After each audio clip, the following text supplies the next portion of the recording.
Hello, everyone, and welcome to the Direct Book Me podcast, where we bring you the upside of direct bookings. Every episode, we're here to help you understand the marketing, the strategy, and how to secure a better future for your vacation rental business. I'm Carlos. And I'm Aaron. Aaron is one of our hosts who signed up on our platform, Direct Book Me. So let's get into it. Yep. AirDNA just dropped 2026 Outlook report, and they're calling it, and I quote, the best year to invest in short-term rentals since 2021. Yeah, it's a pretty bold statement, I think, especially after, 3 years of people saying that the market is just ridiculously oversaturated. All right, and look, we've seen all the headlines. The air bubble, the Airbnb bubble is bursting and the short-term rental apocalypse. It's all coming to an end. All this craziness. But the data does tell a little more of a story. So today, we're breaking down what 2026 actually looks like. The forecast, the platform changes, and all the regulations. And honestly, what you should be doing right now to come out ahead. Yeah, let's get into it. All right, so let's get started. So let's start with the numbers because I know that's what everyone's been wanting. And AirDNA's forecast for 2026. Here in the US, the average daily rate is up about 1.5%. And for those that don't know what your average daily rate is just shows how much guests are willing to pay on average in that market for that property. And then occupancy is down about 1%. And then our revenue per available rental is up about 0.5%. And that measures how well a property is earning overall, factoring both price and occupancy. Yeah, so ADR up 1.5%, occupancy down 100%. So modest growth, not I would say explosive, but positive at least. Exactly. And to be honest, after the up and down the last couple of years, stable and positive is pretty attractive. I'd say it's pretty good. The global vacation rental market is projected at around $100 to $115 billion with a B for 2026. And that US market alone should exceed that by about 20 billion. Yeah, and thinking about it, like one of the things I find interesting is if you just think back a few years, 2021, 2022, supply was growing at 20+% year over year, and everyone and their cousin and their brother was buying a property to put it on Airbnb, and suddenly everybody was a short-term rental investor. I know, that was crazy. I mean, where did all that passive income come from? But it was definitely out and people were buying like crazy. Right, and now AirDNA says supply growth for 2026 is projected at 4.6%, and their chief economist Jamie Lane said it's the lowest level of supply growth in a non-COVID period since they started tracking that. Yeah, pretty interesting stuff, and that's huge because the demand side it keeps on growing. I mean, the demand was up 7% over a year in last year in 2025. So you've got a healthier balance now, and demand is definitely outpacing for the first time in a while. Yeah, which means if you're already in the game and you're running a tight operation, you're really in a much better competitive position than you were, say, 2-3 years ago. Definitely. I mean, now there are some regional standouts worth mentioning, and let's not forget the FIFA World Cup is just around the corner, just a few more months, and that's a massive deal for certain areas. We're talking about Philly, Dallas, Jersey. I mean, the revenue per average rate is around 6.3%, all up significantly. Yeah, I saw the Dallas and Fort Worth numbers. Dallas June bookings are already up 300 to 500% compared to last year for World Cup dates, and Fort Worth is seeing 500 to 700% increases, so just crazy. Yeah, I mean, this is like game-changing generational event type stuff. I mean, people are going to be flooding the streets in the US and North America. So if you're in those markets and you're not preparing for it right now, you're leaving money on the table and you're behind the 8 ball. Yeah, but here's one thing, and we're going to come back to this. Those bookings coming through the OTAs, the online travel agencies, you're giving up 15 to 25% of that revenue and commissions. Yeah, we'll definitely touch that, later on. But first, let's talk about what's actually happening with these platforms because there have been some major changes with the OTAs. Yeah, and let's start with Airbnb because they've been making a lot of moves, and the big one speaks for itself. It's the split fee model, which is now gone. Yeah, that's really significant. And for those who don't know, and haven't been paying attention, Airbnb used to have a two fee structure. So the split model fee was 3% for the host and about 14% for the guest. So the alternative was a host only fee of around 15%. And as of December of last year, everyone's on the host only fee now, which is about 15%. Yeah, just a crazy change. And if you were on that split free fee model before, you need to raise your prices now to about 18% just to maintain the same net earnings. And a lot of hosts just were unnoticed, just didn't notice that, and they probably still don't know it either.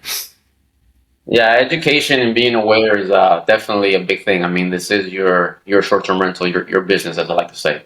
And then there's those cancellation policy changes. Effective October last year, Airbnb mandated a 24-hour free cancellation window for all bookings under 28 nights. Doesn't matter what your policy is. Guests can cancel free without 24 hours. Yeah, and that can be a big issue for hosts. And, the other thing they did was eliminate the strict cancellation policies for new listings. And so existing hosts got moved to this firm policy. And so for seasonal markets where guests book months in advance, this is a real problem. They can hold your prime dates and then cancel when it's too late for you to rebook. Yeah, I'm sure you're in that market that you spoke of. I mean, with the weather now as is, it definitely affects you big time. Yep, So, definitely. I mean, the algorithm changes are also worth understanding. Airbnb's 2025 summer release took away the new listing boost entirely. New properties don't get automatic visibility anymore, and now they're using over 800 signals to rank listings. And the two key big factors are likelihood the guest will book and likelihood of a 5-star review. Yeah, which basically means recent reviews matter way more than your historical performance over the long term. So you could have an awesome 5-year track record, but if your last few reviews were mediocre, you're getting buried, and that seems super punitive for hosts. Yeah, you're essentially under their rule of thumb, and it's tough to deal with. So then there's also this reserve now, pay later, which is a new feature they just rolled out. And guests can hold reservations without paying upfront and then pay 72 hours before checking in. So I'm not too crazy about that. Not sure what other hosts are saying. Yeah, as a host, that's a huge risk for me. You get these prime dates that you're counting on that booking, and those prime dates can be locked up by guests who are actually committed or ultimately end up falling out and leaving you stranded. Yeah, and then I wanted to touch on the off-platform policy changes from May of last year. Hosts can't request guest contact information and can't list fees separately. So they can't use external guest portals. They're really tightening up their grip. They want you under their ruling, is what it seems like to me. Yeah, 100% agree. And let's talk Verbo real quick too. They implemented a new host-initiated cancellation penalty, and if you cancel a booking 30 days or more out, you pay 10% of the revenue or the reservation value. And so closer to the date, it gets even higher than that. And then here's the kicker: if you deny a guest entry, that counts as a host-initiated cancellation, which is again super punitive by these OTAs. Yeah, insane. I mean, what do they think? Without, the host and their properties, I mean, where would they be? Right. Yeah. So, and then I wanted to touch on Verbo's fees. They're still better than Airbnb's though, but their pay per booking model is 8% total, 5% commission plus 3% payment processing. But new hosts can't access their annual subscription pricing anymore as of August of last year. Yeah, and if you look at Booking.com, they're expanding aggressively in the vacation rental space. They've got almost 8 million short-term rental properties globally now, and alternative accommodations represent 36% of their total bookings. But may I add, that their commissions are 15 to 25%, with 15% being the average. But here's what's crazy. Skift research data from March of 2025 shows that the big three OTAs now capture 71% of global short-term rental revenue. That's up 53% from 2019. Yeah, they're like the three big juggernauts of the market. The platform, and because of that, their platforms are now consolidating power, raising fees, and changing policies in their favor, and taking a bigger slice of the pie that should be going to us as hosts. Yeah, that's the thing. Once you get big, you take control. So, which I want to now bring us into the elephant into the room. I want to talk about the big topic, which is the direct booking movement. Yeah, absolutely. And so here's where it gets, really interesting. Lodgify released their 2024 vacation rental industry support report, and they analyzed over a million US bookings. Guess what percentage came through direct booking sites? Give me a number. 34%. Wait, so direct bookings are second only to Airbnb? Exactly. Airbnb had 46%, direct bookings had 34%, and VRBO, Verbo, Booking.com, everything else is behind that. That's huge. I mean, that's a big shift. A few years ago, the numbers was in the teens. Yeah, and it's growing. Like nearly two-thirds of hosts identify driving direct bookings as their top priority for 2025. The economics just make too much sense given what we were just talking about on rising fees that are straining some of these owners. All right, so let's dig into that a little deeper. So OTA commissions typically run, let's say, between 15 to 30% per booking. And then direct booking costs, payment processing, website marketing, a total of about 3 to 10%. That's 10 to 20% savings going straight to your bottom line booking direct. Yeah, and there's UK data showing direct bookings generate 60% more revenue per transaction, 403 euros versus direct versus 249 for OTA bookings. And here's the statistic that really gets me. Host AI analyzed over 230,000 bookings and found that just over 75% of repeat guest revenue flows through OTAs. Wait, so guests who have already stayed with you, who already know and trust you, are still booking through Airbnb and you're paying the full commission on them as well? Exactly. I mean, operators collectively are paying over $1 billion annually in OTA fees and repeat guests alone. Crazy. That's money that needs to be staying in your pocket. And the guest behavior data backs this up. It shows 37% of US travelers plan to book accommodation directly. For travelers over 60, it's 57%. And here's the loyalty piece of that. 86% of guests who first book directly return via direct channels. I know, it keeps getting crazier. I mean, versus 89% of Airbnb first guests returning via Airbnb. So whichever channel captures them first tends to hold on to them. Yeah, I think Mark Simpson from Boostly said it pretty well. The book direct movement is growing rapidly. His clients have doubled, revenue is at record levels, and guests are actually opting for this direct booking option as a preferred method now. Definitely. And let's not forget Google Vacation Rentals. I mean, they're becoming a real player here. Booking volume grew 72% in 2024. It's commission free. It integrates with Google Search. And Google Maps. We all know everyone uses that. Yep. And if you have a direct booking site that's properly integrated, you're getting seen all over the place. Yeah, the visibility is massive if you're going that route. And so I think about like summarizing this, direct bookings are now 34% of the market. They're growing fast. Guests prefer them. They're dramatically more profitable. And there's new distribution channels like Google that are making them more accessible than ever. So seems like the upside is pretty strong there. Yeah, and the question isn't whether to pursue direct bookings anymore. It's how fast can you get there? Yep. All right, before we wrap up, we need to talk about regulations because they're another thing that is reshaping the industry more than anything else right now.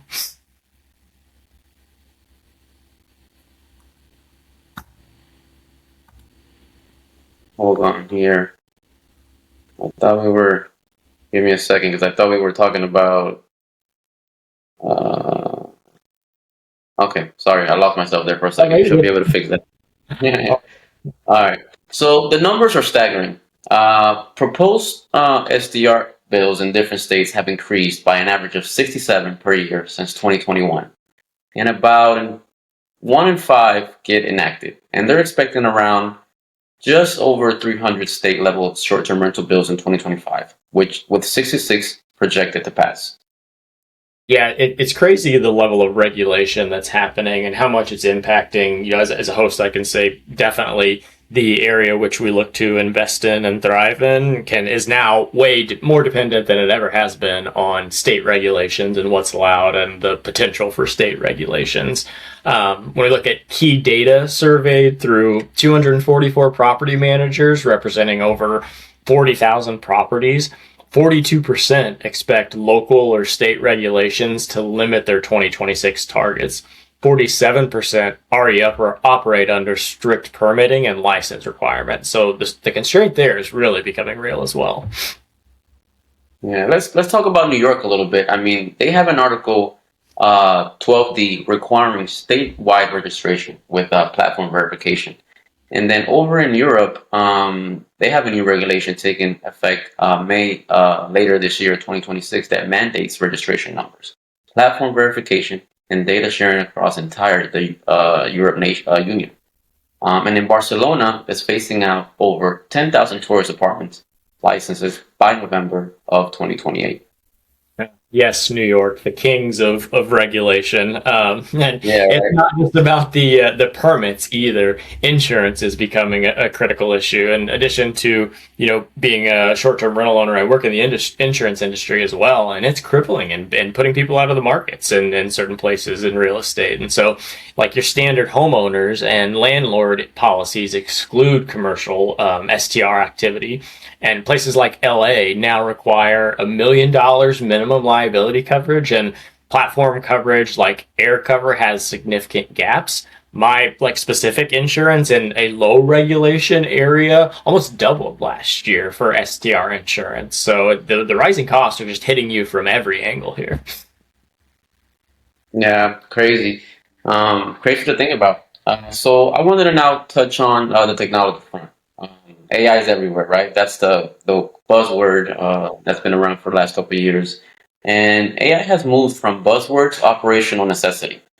I was looking at Hostaway's 2025 survey, and it shows that the AI adoption among operators jumped heavily from 60 to just about 85% in just 1 year.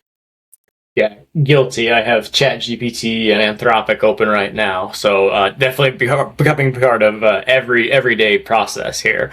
And when you think about AI, guest communication is a big one where it's showing up. AI messaging can automate roughly 30 to 80% of guest communications now. And so you're talking about 24/7 responses, a brand consistent voice in multiple language. There's one company out there that claims 90% reduction in manpower needs and 27% increase in customer satisfaction using AI. No, definitely. It's. I feel as if some point or another in whatever industry you're in, it needs to AI doesn't need to be your business completely, but at least dabble in it, to see how things go. Um, but let's talk about dynamic pricing, which has evolved as well. 83% of property managers now change prices at least weekly. You have tools out there like Price Lab and Beyond are adjusting rates in real time based on events, what other competitors are doing, and just historical data. It's not a competitive advantage anymore. It stables the stakes. Yeah, so when you think about SCR owners in the industry, like what should people actually do? What are the practical steps here when we're talking about AI? Well, I mean, I can't stress this enough. Get your direct booking infrastructure in place. Your website, your booking engine, agent. I'm sorry, your booking engine, your payment processing, and your guest communication system, which is huge. Guests want to know what's happening, right? They don't want to guess. This isn't optional anymore. It's definitely a thing. Yeah, absolutely. And I think you have to capture every guest's contact information. And contact information is huge. The email, the phone, building that relationship with your guests from the get-go. Your repeat guests should never be paying OTA commissions again. Definitely agree. You need to own that host guest relationship. And then I wanted to focus next on the guest experience obsessively. I mean, with the algorithm changing, prioritizing recent reviews, and the likelihood of five-star ratings, operational excellence directly impacts how people view you, how you're seen, how you're found. You can't fake your way to the top anymore. Yeah, Carlos, as you know, I'm obsessed with the guest experience, and we're constantly trying to find ways to go above and beyond and stand out. And so that is becoming part of the table stakes versus, a passive. There's no such thing as a passive, successful short-term rental owner and operator anymore. You have to raise. The bar is always raising. And then I think the fourth thing you have to do to build on what you said was just getting ahead of the regulations. You've got to know what's happening in your market, your permits, your insurance, your compliance, or at some point, enforcement's going to catch up with you and it's going to put you in the red. Yeah, you have to be intentional at the end of the day. Get your place out there and get your systems going, and so you can operate smoothly and be at the head of the game. And then, I wanted to leverage technology appropriately. You don't need every shiny tool, but AI for guest communication, including dynamic pricing and a solid property management system, I say at baseline is a requirement right now. It's things that you need in your tool bag to get going. Yeah, 100%. All right, so if we bring this all together, I think where we're landing is, 2026 looks like the most favorable investment environment we've seen since 2021. But the opportunity is really for those operators who are going to run a professional, clean, and disciplined business. Exactly. I definitely agree. I mean, Breezeway, I saw they put it well in their predictions for this year. The operators who succeed in 2026 will be the loudest marketers or have the biggest portfolios. They'll be the ones who are the most operationally disciplined, most intentional about quality and differentiation, and most prepared to let technology amplify, not replace, but have stronger foundations. Yeah, and we're seeing this, like I personally am seeing this play out in real time. You see all the passive hosts that are in some of my markets are selling. You're seeing a lot of sales. People, the cost are driving things up. The hosts who don't want to put the work in, those amateur hosts, they're exiting. 1 in 4 hosts has stopped renting at least one property in the past year. But if you're building a real business, investing in the guest experience and taking control of your bookings instead of handing 15 to 25% over to the OTAs. I agree. I mean, you can't sit on the sidelines. There's no secret sauce, as they say out there. It's just putting in the work and getting, making yourself, putting yourself out there and making things work. Whether one thing works or not, try the next thing. And be intentional. It's your business, and that's the path. Direct bookings aren't just about saving on commissions. They're about building something sustainable, something that's going to last. It's your business that you own, where you have the guest relationship, you control the pricing, you keep the data, and you're not at the mercy of the next algorithm changing what's gonna make you get seen, or what's they're gonna what's gonna make you be that short term rental that's gonna get found. All the policies, all the updates. You're in charge. Yeah, couldn't have said it better, Carlos. All right, that's our 2026 outlook. Thank you for tuning in. If you got value from this episode, share it with someone who needs to hear it. Oh, thank you. Aaron said it best. And then if you want to help making the move to direct bookings, you know where to find us. And until next time, see you guys.